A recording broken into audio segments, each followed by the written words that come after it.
Once upon a time, in a small, cozy village nestled at the edge of a magical forest, there lived a young boy named Joe. Joe had big, curious eyes and an even bigger heart. He was always eager to learn about the world around him. One sunny morning, as Joe was helping his mother in the garden, he heard strange whispers coming from the forest.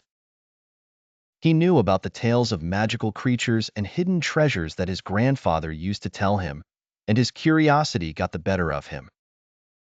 Joe decided to venture into the forest, hoping to uncover its secrets. With a small bag packed with essentials and his trusty wooden sword by his side, Joe set off on his journey. The forest was thick with trees and vines, and the air was filled with the sweet scent of flowers.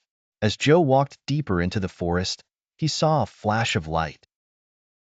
He followed it and soon found himself face to face with a tiny, shimmering fairy named Flora. "Hello, Joe," Flora said with a twinkle in her eye. "I've been waiting for you. There's a great adventure ahead, and I could use your help." Joe was startled but excited. Flora told him about a golden feather stolen by a mischievous goblin named Grizzle. "The feather holds the magic that keeps our forest alive and beautiful," Flora explained.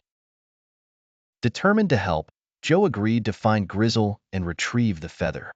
Flora guided Joe through winding paths and over babbling brooks until they reached Grizzle's cave. The cave was dark and eerie, but Joe didn't waver. With Flora's magic illuminating the way, Joe crept into the cave.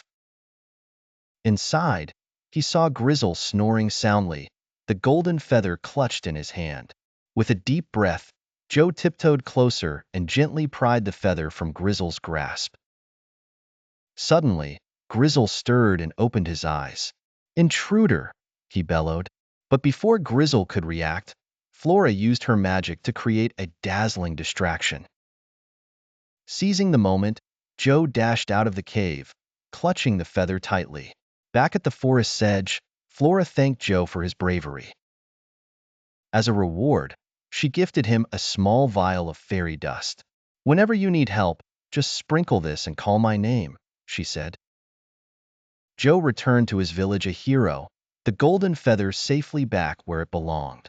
From that day on, he knew that with courage and kindness, any challenge could be conquered.